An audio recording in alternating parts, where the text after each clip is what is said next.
Hello, this is Tom from BlackToad Studio. Firstly, apologies for the slightly later update this week.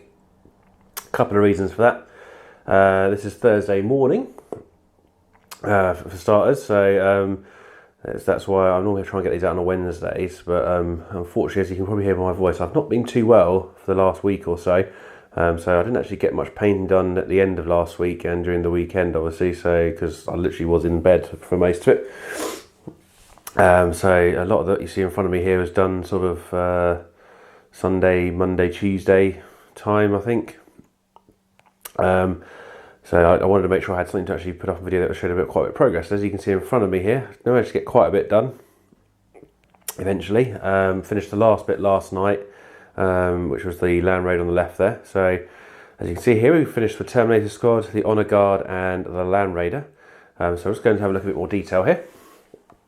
So here we had the Land Raider Helios. So this is the one with the whirlwind launcher on top. And as you can see there, I think it's come out quite nicely. I don't think I'm going to do much more to it. I think I'm happy with where it's at the moment. So we obviously, I did get all the panels for it to make it really fit in. You see the front here, and so on and so on, and this side. I was pondering about doing the full yellow stripes down the sides of the vehicles, but actually I quite like the way I've done it here, just using the kind of indented panels with the yellow. I think it gives the effect that it needed to be for a Red Scorpion Land Raider, instead of doing the whole back. Because I think in some of the pictures it's literally across here, from here to here, and I decided that I wasn't going to do that because my betting was that I wouldn't get the lines as straight as I wanted, and I'd just get really annoyed with it.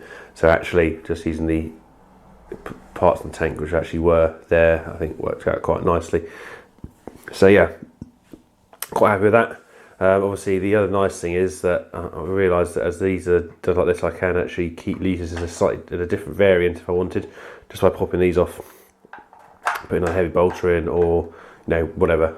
I could alter it to be a standard Land Raider rather than just the Helios one. But to be honest, I really like this variant actually, because obviously it comes with the whirlwind launcher on top, and you've got the two las cannons as normal. But obviously with the machine spirit, we could literally multitask it, so we can fire this at something anti-tank or heavy monstrous creature wise, and then power machine spirit the whirlwind launcher, a bunch of troops or something to sort of make it actually work the way it should do.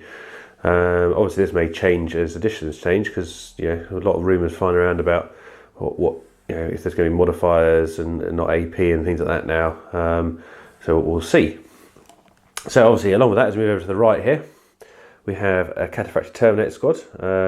So sticking with my theme of using some of these slightly older armor marks for this army, because that's what they tend to like, I thought I'd do a Cataphractii Terminator squad. Done this many at the moment here, so I think we've got 7, haven't we? 1, 2, 3. Yeah, we've got the 7 there. I've got a couple more to do, but for my current 1850 list, this is what I can fit in. So what I will probably do is round that up to the 10, just so I've got the 10 there, because they'll go quite nicely in the assault round. So at the moment we've got 3 pairs of lightning claws. You can see here, slightly closer look at you. Quite a basic scheme on them, but I think it had the right effect. I might come in a bit closer so you can actually see some of the slightly more highlighting in edges and stuff like that, because from further away I don't think it kind of comes out as well on camera. There's the captain there. So I kept the kind of material parts white, or an off-white with the wash on it. I think that worked quite nicely. I was going to go with a kind of a really darkened colour, but I decided actually I'll keep it like that because I think it stands out better, including the helmets. I didn't do a full white helmet. I went with just the head on each of them, as in the top part, because I think this particular Terminator helmet is split into 2 parts. So you can probably see on this one here, coming in closely, the bottom part of it stayed grey, and I've got obviously the red eyes in there just to break up that gap.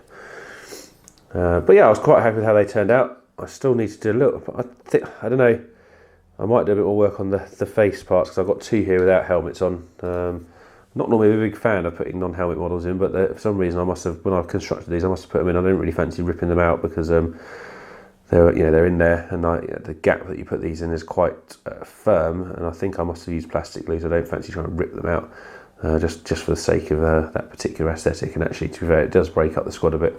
Obviously, in here we've got one heavy flamer as well.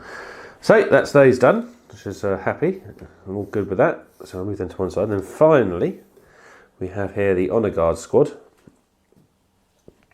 And I'm really happy with how these guys turned out. I really actually love the models. There's so much detail on the actual chest pieces and things like that, and on the shoulder pads. I've left a lot of the writing blank as a suggestion on a previous video. I might start trying to think about what to actually put on them, which actually means something, and try and freehand some writing on there. Oh, excuse me. So yeah, the thing with these guys is that they can use Tears of Scorpion weaponry. So I decided to make that different than the standard power sword. So I normally use blue, but I decided to make them all kind of a red-orange colour, just so that they look a bit different than a standard power sword or a power axe or whatever. So that just to break it up from the other parts of the army that will be using standard-looking weaponry. And I think actually they came out quite nicely. So this one on the end here is my chapter champion. So I tried to give him a slightly different pose, and also gave him the different helmet, etc., and the dotted shoulder pad as well, with the kind of material bit hanging off it with half a scorpion on there. He's also got the funky little helmet with the kind of scorpion claws coming around the edges, which I think was quite cool. And he's using a Nemesis forcing from a Grey Knight, just to make it look a little bit different. Interesting there, I think. With the upgrade wise, it's quite an expensive squad, because actually when you put the Tears of Scorpion weapons on, there's a 35 point upgrade for each sword or each axe. They do have some pretty nice rules. However, I did work out that for actual strength and AP wise, you can just use the relic blade, and it's exactly the same as the sword, apart from its special rules. I think there's an instant death special rule, and it's obviously is nice, but if I did want to cheapen it up a bit, I would sort of just drop them down and then just use the axes rules for a bit of difference. And obviously in the middle here we have the banner bearer, just a standard chapter banner. I think it came out quite nice. I might do a little bit more work on it, just to highlight out some of the edges and stuff, because yeah, it does look, I think it looks fine the way it is just for the moment. However, I could at the top here obviously just bring out the edges of the kind of wrinkles in the banner, and maybe just go over the edges and highlight bits and pieces on it, just to bring it out a little bit more. It's quite a dark banner in my opinion, with the way I've done it. But overall, really happy with everything. So basically, actually, that's pretty much the army done. The only things I've got left to do is to base the tactical squad, which is one of my next jobs, and also the final model, which I bought the other weekend, is a standard librarian.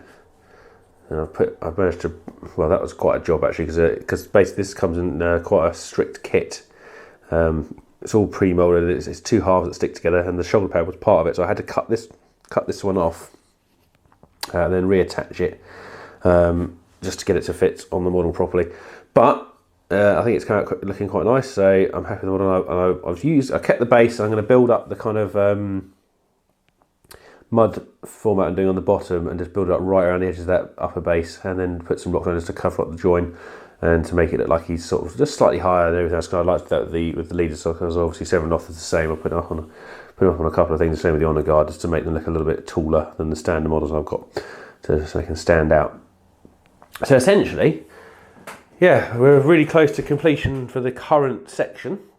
So I'm really excited to soon be able to do the whole army video and go through everything together, and actually have some games with them.